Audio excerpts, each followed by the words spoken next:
Kini magkakasama ang katong hangyo ni former President Rodrigo Roa Duterte ug nila ni Secretary Bingbong Villaldea ngadto kang General Torre nga pasudlon ngadto sa Villamor Air Base si Vice Presidente Inday Sara Duterte aron magkakasama maistorya sa atong kanhi presidente ang Vice Presidente sa atong nasod Pilipinas.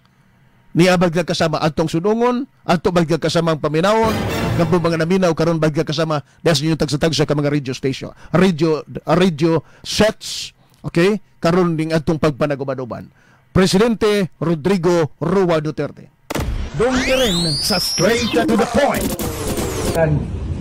Nag-uusap tayo dito. Sabi mo sir, 8 o'clock sir eh. 8:30 na sir. May hinihintay ako na anak. Hindi, siya? On record? Ako on record? Ako ang humingi ng record. Ang anak ko pupunta dito. Mr. President, hindi darating yun. Kasi hindi mangyayari Bigyan yun. mo ng pagkakataon. Kasi ayaw mangyayari yun. Magdadala ng galit. Ayaw niyang papasukin. Ayaw niyang papasukin. Grabe, deprivation naman. Abuso naman yan. Hayaan mo lang makita nila ang tatay nila. 80 anyos. Kung gano'n, okay lang. Kung hindi niyo papasukin, make it clear. Yes sir, hindi papasukin sir. Hindi ninyo, ikaw, Yes sir. hindi mo Upon my order. hindi mo pinapasok. Yes sir, upon my order sir.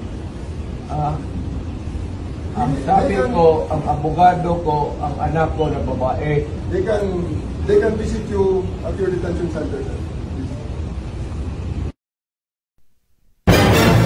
Doon ka rin sa straight to the point. Nadungog ninyo magkakasama? Order yun ni General Torre nga birthday celebrant magkakasama kagahapon.